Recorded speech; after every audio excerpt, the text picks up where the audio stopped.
Chapter 2 of Freckle Juice by Judy Blume. That night, Andrew had trouble sleeping. He kept thinking about Freckle Juice. Maybe the reason no one in his family had freckles was because no one knew the secret recipe. If they never even heard of Freckle Juice, then how could they have any freckles? It figured. Andrew didn't like the idea of paying Sharon for anything, and 50 cents was a lot of money. It was 5 whole weeks of allowance. But he decided that if Sharon's recipe didn't work, he'd ask for his money back. It was easy. The next morning, Andrew turned the combination of his safe bank to just the right numbers. 4 on top and 0 on the bottom. He took out 5 dimes. He wrapped them in a tissue and stuffed the whole thing in his pocket. He didn't have time to wash his ears or neck or anything. He wanted to see Sharon before the last bell rang.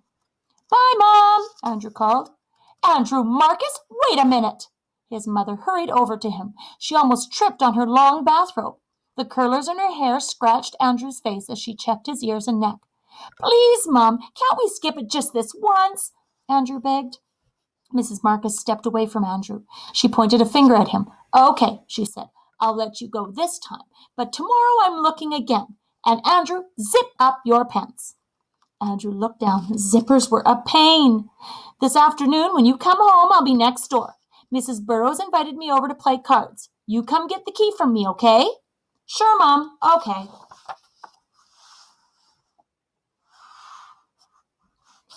Andrew raced to school. He could hardly wait to see the secret recipe. First, he'd look at it, and if it didn't seem any good, he just wouldn't pay. Sharon was already at her desk when Andrew arrived. He went right over to her. "Did you bring it?" he asked. "Bring what?" Sharon opened her eyes real wide. "You know what? The secret recipe for Freckle Juice." "Oh, that! I have it right here." Sharon patted her pocket. "Well, let's see it." "Do you have the 50 cents?" Sharon asked. "Sure, right here." Andrew patted his pocket. "I'm not going to show it to you until you pay," Sharon said. Andrew shook his head. "Oh, no, first I want to see it." "Sorry, Andrew, a deal's a deal." Sharon opened a book and pretended to read. "Andrew Marcus," Miss Kelly said, "will you please sit down? The second bell just rang. This morning we'll begin with arithmetic. Nikki, please pass out the yellow paper. When you get your paper, begin working on the problems on the board."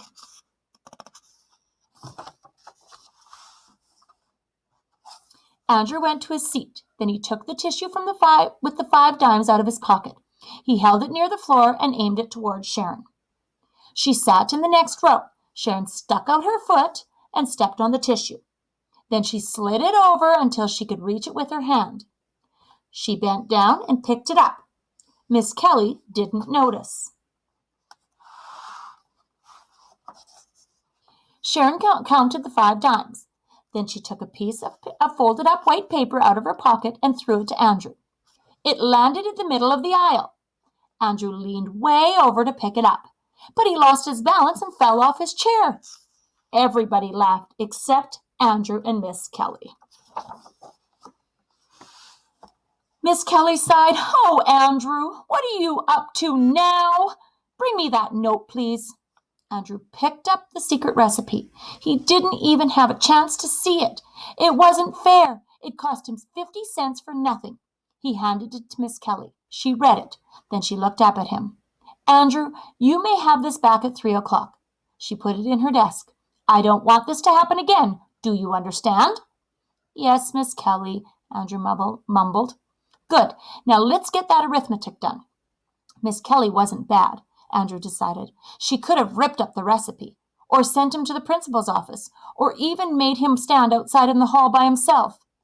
Andrew couldn't hardly wait for 3 o'clock to come. He didn't bother counting Nicky Lane's freckles. Soon he'd have his own. When the second bell finally rang and the class marched down the hall, Andrew went up to Miss Kelly. She held the piece of white paper and waved it at him. "Here's your note, Andrew. I have the feeling it's important to you. But from now on, you must pay attention in class." Andrew took the recipe from Miss Kelly. "After tomorrow, I won't have any trouble paying attention," he promised. "Just you wait, Miss Kelly. I won't have any trouble at all."